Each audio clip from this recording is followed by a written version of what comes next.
I still remember the weight of my grandfather's hand on my shoulder that October evening in 1997. His calloused fingers trembling as he pointed toward the ridgeline. The sun had just dipped below the mountains, painting the sky in shades of purple and rust, and something was moving between the trees. Not walking, not running, just moving in a way that made my stomach turn.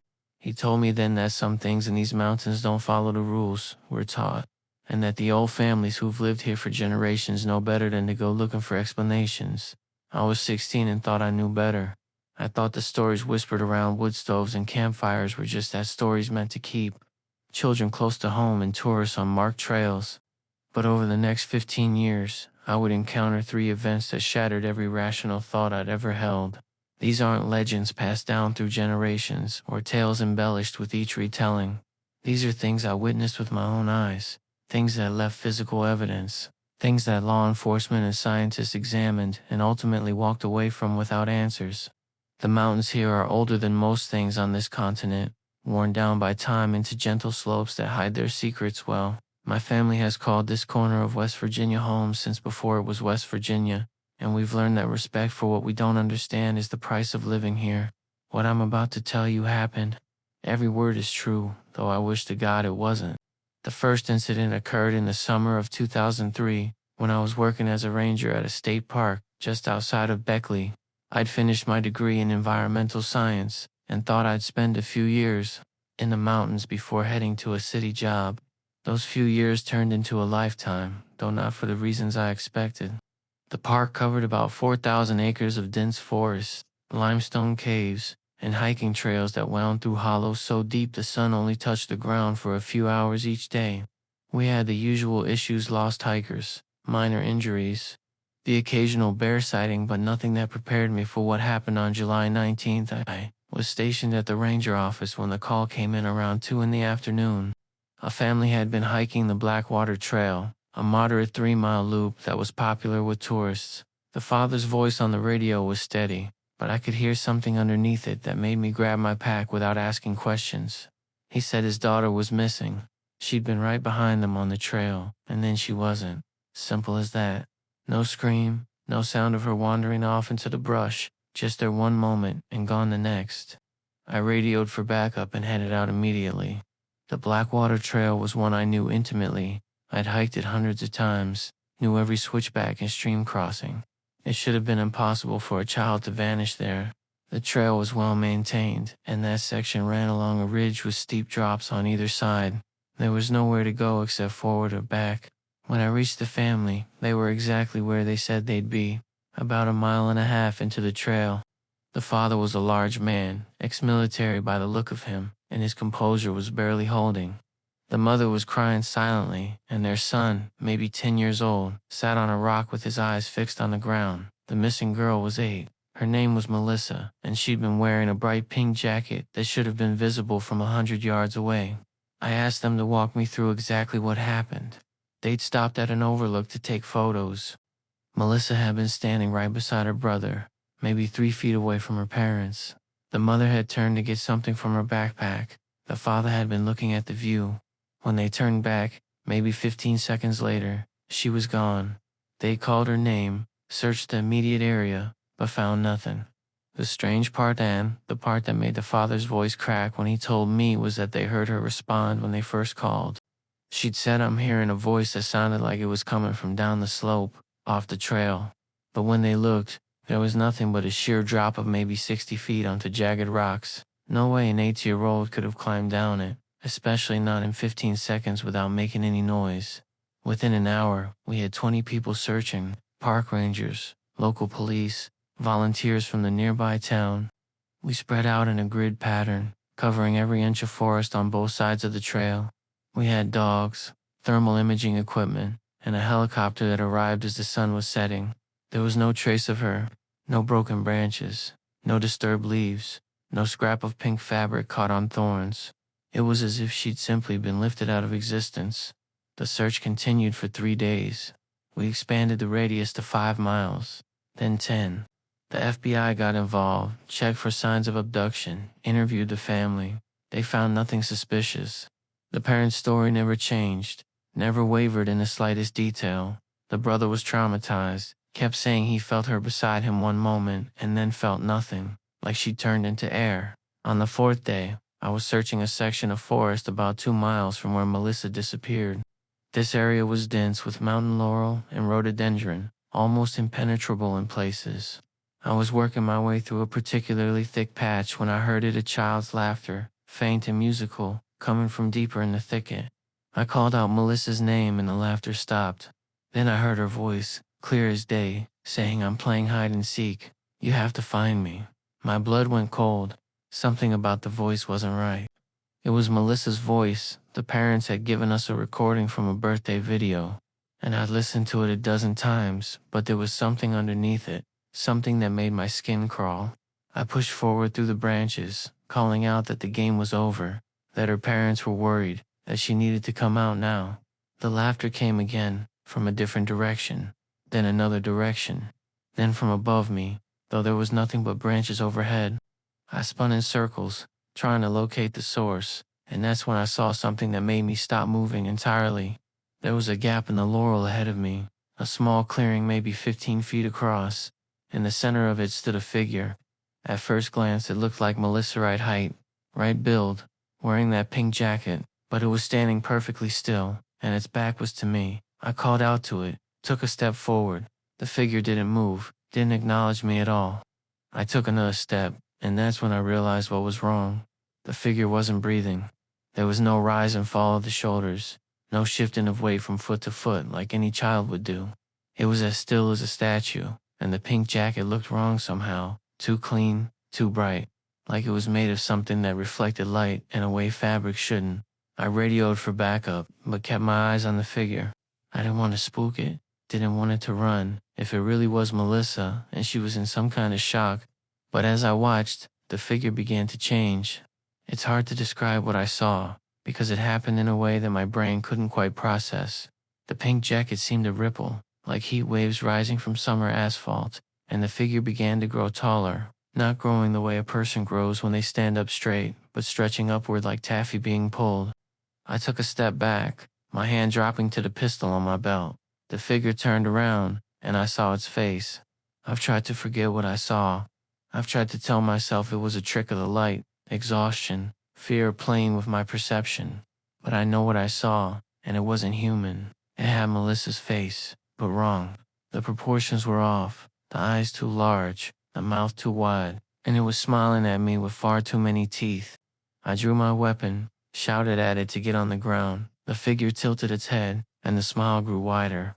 Then it spoke in Melissa's voice, but the words came out wrong, like someone had recorded her speaking and was playing it back at the wrong speed. "You can't find me," it said. "I'm not here anymore." Then it was gone, not running away, not ducking into the brush, just gone, like someone had turned off a light. The pink jacket fell to the ground in a crumpled heap, and I was standing alone in the clearing with my gun drawn and my hands shaking so badly I could barely hold it. 2 other rangers reached me within 5 minutes. I told them what I'd seen, and they looked at me like I'd lost my mind.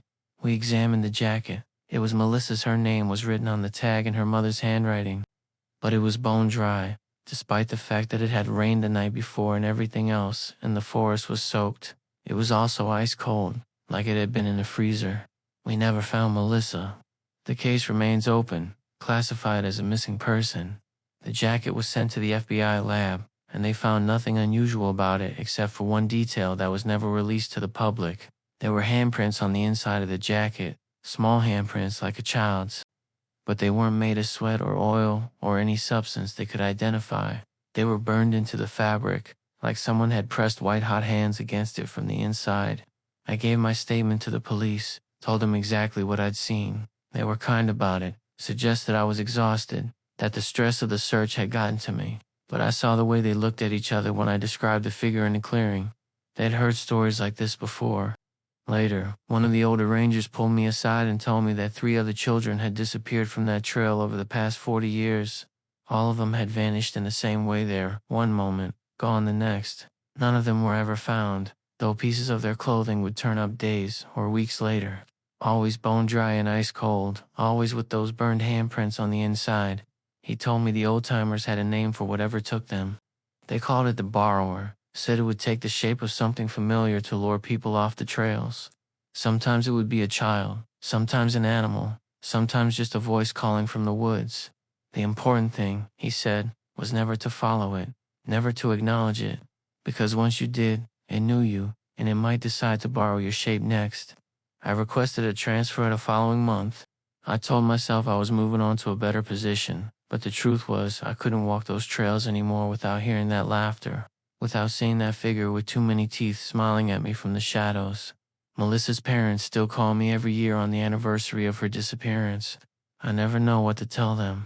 How do you explain to someone that their daughter didn't just get lost, that she was taken by something that shouldn't exist? The second incident happened 3 years later. In the winter of 2006, I was working private security for a mining company in southern West Virginia, checking equipment and making sure nobody was trespassing on their land. It was a job that kept me in the mountains, but away from tourists and hikers, which suited me fine. I'd started to convince myself that what I'd seen in 2003 had been a hallucination brought on by stress, that there was a rational explanation I just hadn't found yet. The mine I was responsible for had been closed since the 80s, one of those deep shaft operations that went straight down into the mountain for nearly 1,000 feet. The company kept it sealed for liability reasons, but they owned the land around it and used it for equipment storage. My job was to drive up there twice a week, make sure the gate was locked and nothing had been disturbed. It was a Tuesday evening in late February when I made one of my routine checks. The sun was already setting, and I'd planned to make it quick, just to drive past the gate, a visual check of the fence line, and back home before dark. But as I approached the entrance, I saw that the gate was open, not broken, not cut, just standing open like someone had unlocked it and driven through. I called it in to my supervisor, who told me to check it out but be careful. There had been reports of copper thieves in the area, people who would strip abandoned buildings and sell the metal for scrap. I drove through the gates slowly, my headlights cutting through the growing darkness, looking for any sign of a vehicle or people. The road up to the mine entrance was about half a mile long, winding through bare trees and old equipment that had been left to rust decades ago. Everything looked undisturbed until I reached the mine itself. The entrance was a concrete structure built into the side of the mountain, with heavy steel doors that were supposed to be chained and padlocked. The chains were on the ground, cut through with bolt cutters, and one of the doors was partially open. I sat in my truck for a long moment, trying to decide what to do. The smart thing would have been to back out and wait for the police, but I could see light coming from inside the mine, a flickering orange glow like torches or candles, and I heard voices. Not threatening voices, not angry or aggressive. They were singing. I got out of the truck and approached the entrance carefully, my hand on my flashlight and my phone ready to call 911. The singing got louder as I got closer, and I realized it wasn't in English. It wasn't in any language I recognized. The melody was strange, rising and falling in patterns that didn't quite make sense, and there was something underneath it, a humming or droning sound that seemed to be coming from deep inside the earth. I pushed the door open wider and shined my flashlight inside. The entrance tunnel stretched ahead for maybe 50 feet before opening into a larger chamber. The walls were covered in spray paint and graffiti from various trespassing incidents over the years, but someone had been busy recently. Fresh symbols had been painted over the old graffiti, intricate designs that looked almost like circuit diagrams or mathematical equations. They covered every inch of the walls, ceiling, and floor, all painted in the same dark red color. The singing was coming from the chamber ahead. I called out, identifying myself as security, telling whoever was down there that they needed to come out. The singing stopped immediately, and for a moment there was perfect silence. Then I heard footsteps, lots of them, coming toward me from the darkness. I raised my flashlight and saw them emerging from the chamber. At first I thought it was a group of teenagers, maybe a dozen of them. They were all wearing dark clothing, and their faces were painted or covered with something that made them look pale and featureless in my light. But as they got closer, I realized something was very wrong. They were all moving in perfect synchronization, stepping forward with their left feet at exactly the same moment. Then their right, like they were one organism controlling multiple bodies. Their heads were tilted at the same angle, and when they spoke, it came from all of them at once, a chorus of voices that somehow formed a single sentence. "We're almost finished," they said. "Please don't interrupt the work." I backed toward the entrance, keeping my light on them. They stopped advancing but didn't break formation. I could see their faces better now, and what I'd thought was paint was something else. Their skin was actually pale, bloodless, and their eyes reflected my flashlight like an animal's eyes, glowing white in the darkness. "Who are you?" I asked, trying to keep my voice steady. "What are you doing here?" They tilted their heads in unison, a movement that was so perfectly synchronized it looked robotic. "We are the ones who remember," they said in that unified voice. "We are making sure it doesn't happen again." I had no idea what they were talking about. I told them they were trespassing and needed to leave immediately. They didn't respond, just stood there staring at me with those reflective eyes. Then, slowly they began to smile, all of them at once, the same smile spreading across a dozen faces, simultaneously. "You should leave," they said. "You're not part of this. Go home and forget what you saw here." There was something in that unified voice that bypassed my rational mind and went straight to the primal part of my brain that knows when something is a threat. I backed out of the mine entrance, keeping my eyes on them, and they didn't follow. They just stood there in the tunnel, smiling in perfect unison, until I was back in my truck. I called 911 as I drove back down the access road. I told them there were trespassers in the mine, possible cult activity, and that they needed to send officers immediately. Then I called my supervisor and told him the same thing. I parked outside the gate and waited for the police to arrive. It took them about 20 minutes. 2 sheriff's deputies showed up, and I walked them through what I'd seen. They were skeptical, I could see it in their faces, but they took it seriously enough to grab flashlights and approach the mine entrance. I followed behind them, my heart pounding, part of me hoping those people would be gone and I could write this off as a strange encounter with some local weirdos. The doors to the mine were closed. The chains were back in place, padlocked as they should have been. The deputies looked at me like I was wasting their time. I insisted the chains had been cut, that I'd seen people inside. They examined the chains and found no signs of damage. They pushed on the doors, but they were locked solid. One of the deputies shined his flashlight through a gap in the doors, looking into the tunnel beyond. He went very still, and I saw the color drain from his face. He motioned for his partner to look, and they both stared into the mine for a long moment before backing away. "What did you see?" I asked. The first deputy shook his head. "Nothing, just an empty tunnel," but I could see his hand shaking as he holstered his flashlight. They insisted on checking the entire area, walking the fence line, looking for any signs of how someone could have gotten in and out. They found nothing, no footprints in the mud, no tire tracks, no evidence that anyone had been there besides me. Finally, they told me they'd file a report, but there wasn't much they could do without any suspects or clear evidence of a crime. After they left, I sat in my truck trying to make sense of what had happened. I hadn't imagined those people. I hadn't imagined that synchronized movement, those reflective eyes, that unified voice, but there was no physical evidence they'd ever been there. I called my supervisor and told him I was quitting, effective immediately. He tried to talk me out of it, said I was probably just stressed, but I couldn't stay. I couldn't go back to that mine, couldn't risk seeing whatever those things were again. The next day, I drove back during daylight hours. I don't know why, maybe I needed to prove to myself that it had been real. The gate was locked, the chains intact. I walked up to the mine entrance and found it sealed tight, but those symbols I'd seen in my flashlight beam, those intricate red designs covering the walls, they were still there, visible through the gaps in the doors, and they seemed to be glowing faintly, pulsing with a light that had nothing to do with the sun. I never found out what those people were doing in the mine, or what they meant about remembering and making sure something didn't happen again, but I've done some research since then, talked to old-timers who know the history of these mountains. That particular mine had been the site of a disaster in 1923.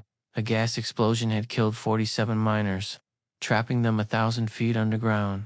The bodies were never recovered. It was too dangerous to go down there, so they just sealed the mine and left them. One of the old men I talked to, a retired miner who'd worked in that area in the 50s, told me he'd heard stories about the sealed mine.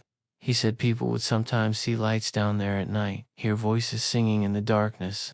He said the old-timers believed the miners who died were still down there, still working, still trying to dig their way out. And every few decades, they'd come close to breaking through, and something would have to push them back, seal them in again. "Those symbols you saw," he told me, "that's old mountain magic, protection wards, binding marks.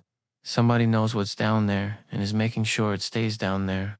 I asked him who would know how to do something like that. He just shook his head and said there were families in these mountains who remembered things from before the settlers came, who kept knowledge that was older than recorded history. They didn't talk about it, didn't advertise it, but when something needed to be done, they did it. I think about those synchronized people sometimes, moving as one, speaking with one voice. I think about what it would take to make human beings move like that. What kind of will or force could override individual consciousness and turn a dozen people into a single organism? And I think about what they were trying to keep sealed in that mind. What could be so terrible that it required that kind of intervention? The mind is still there, still sealed. I drive past it sometimes, can't help myself. And on certain nights when the moon is dark and the air is still, I swear I can see that faint red glow coming from between the doors and hear voices singing in a language that shouldn't exist. The third and final incident happened just last year, in the autumn of 2023. By this point, I'd convinced myself I could handle whatever these mountains threw at me. I'd seen the impossible twice and survived it. I'd learned to recognize the signs, learned when to walk away, or so I thought. I was doing freelance trail maintenance work, helping the Forestry Service keep hiking paths clear and safe. It was good work, kept me outdoors, kept me moving. I was working on a section of the Appalachian Trail that cuts through the mountains near my home, clearing fallen trees and overgrowth after a particularly bad storm season. It was mid-October, that perfect time when the leaves are at peak color and the air has just enough bite to make you appreciate your jacket. I was working alone, which was how I preferred it. The section I was clearing was about 5 miles from the nearest road, far enough that I didn't see many hikers during the week. Around midday, I stopped for lunch at a small clearing just off the trail. I'd been there 100 times. It was one of my favorite spots, with a view of the valley below and a nice flat rock to sit on. I was eating a sandwich when I noticed something odd. There was a tree at the edge of the clearing, a big oak that must have been at least 200 years old. Carved into its trunk, about chest height, were words. I walked over to examine them. The carving was fresh, the exposed wood still pale and oozing sap. It said, "Turn back now. Last warning." I looked around, but there was nobody in sight. The words gave me an uneasy feeling, but I told myself it was probably just teenagers trying to scare hikers. I took a photo of it with my phone, thinking I'd report it to the Forestry Service. Vandalism on the trail was a problem we dealt with regularly. I finished my lunch and went back to work. About an hour later, I came across another carving, this one on a tree about a quarter mile down the trail. Same fresh cut, same message. Turn back now. Last warning. Now I was concerned. This wasn't random vandalism. Someone was specifically carving these warnings along this section of trail, and they'd done it recently, probably within the last day or two, based on how fresh the cuts were. I radioed back to the Forestry Service office, told them what I'd found. They said they'd send someone out to document it, but it would be tomorrow at the earliest. I decided to continue working but stay alert.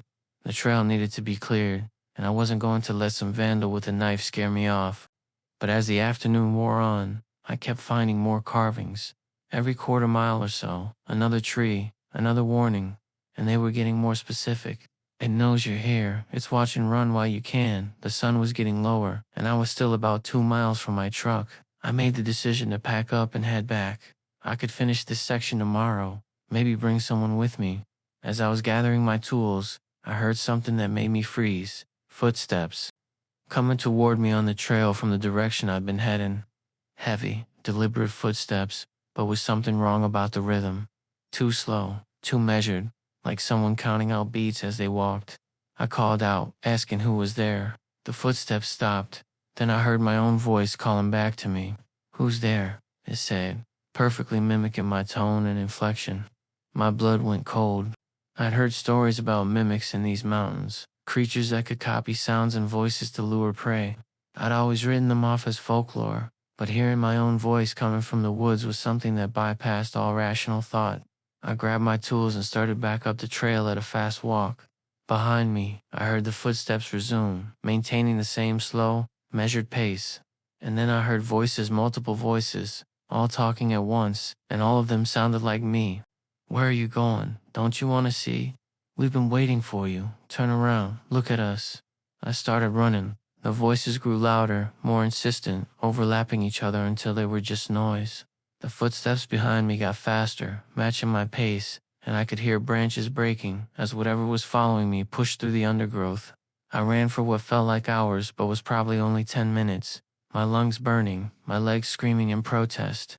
The voices kept pace with me the entire time, sometimes ahead of me, sometimes behind, sometimes right beside me in the trees, and they kept using my voice, kept saying things I might say, asking questions I might ask, until I started to doubt whether I was the one running or if I was back there in the woods, watching myself flee.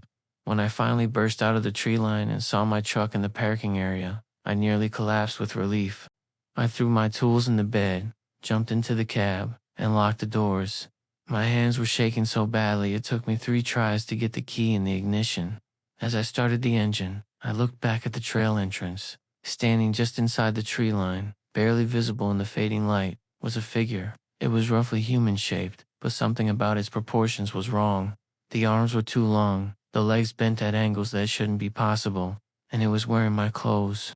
My jacket, my work pants, my boots. It even had my face, or a version of it, stretched and distorted like a reflection in a funhouse mirror.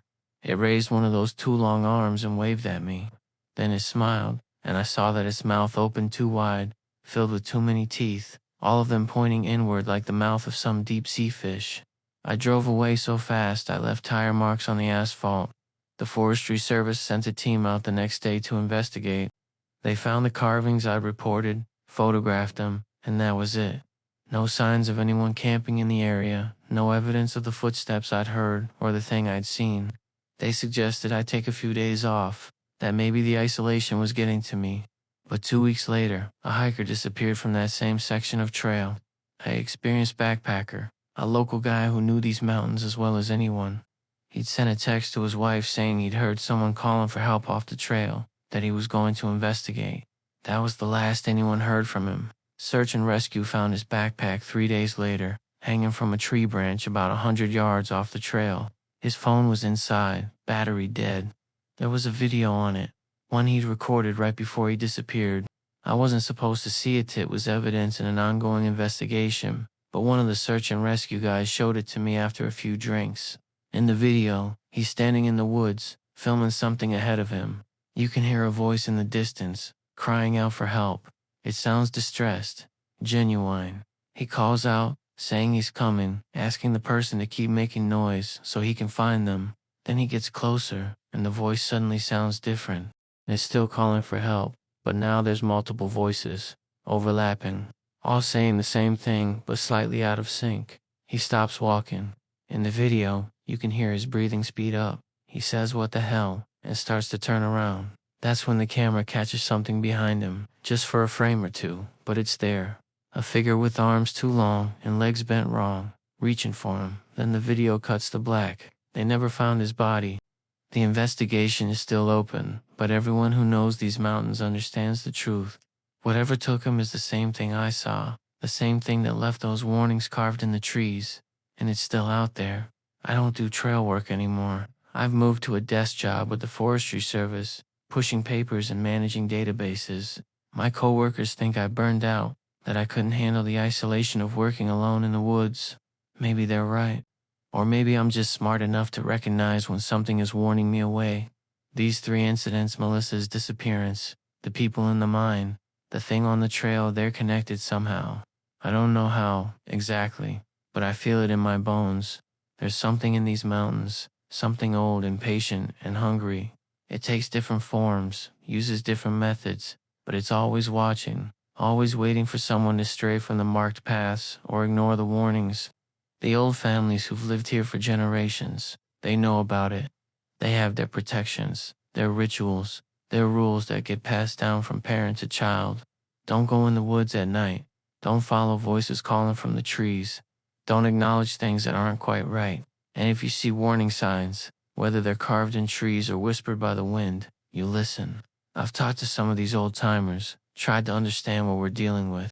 Most of them won't discuss it, but a few have shared pieces of the puzzle. They say these mountains are thin places, where the barrier between our world and something else is worn down by time and geology. They say there are things that live in those thin spaces, things that were here long before humans walked these ridges, and that occasionally those things reach through and touch our world. One old woman, must have been 90 if she was a day, told me something I think about constantly.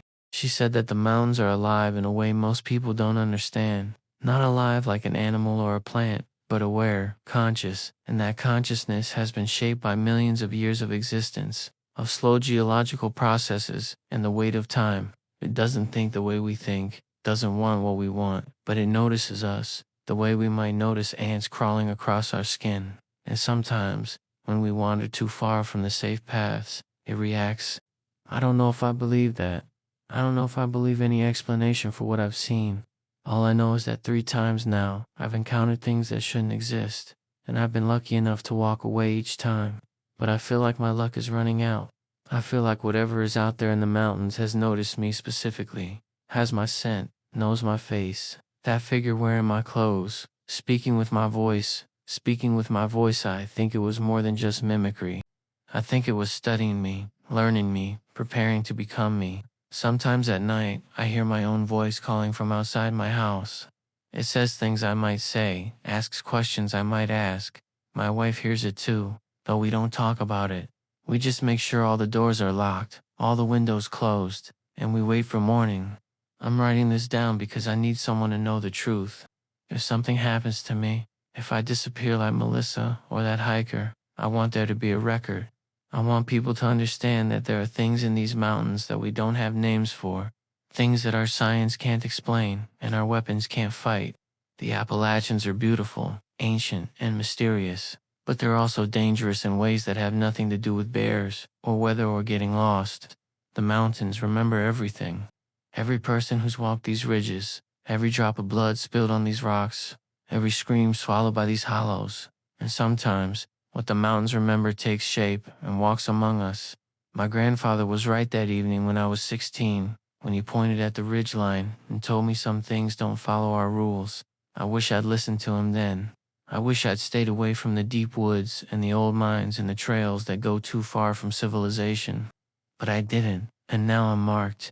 Now I'm known. If you ever find yourself in the Appalachians, on a trail that winds through hollows where the sun barely reaches, and you see warnings carved in trees, or hear voices calling from the woods, or encounter something that looks almost human but not quite, I'm begging you, turn back. Don't investigate. Don't try to rationalize it. Don't tell yourself it's just your imagination, or exhaustion, or fear, because it's not. It's real, it's hungry, and it's been waiting in these mountains for longer than our species has existed. The old families know this. The mountain itself knows this. And now, after everything I've seen, I know it too. I just hope I live long enough to make sure others know it as well.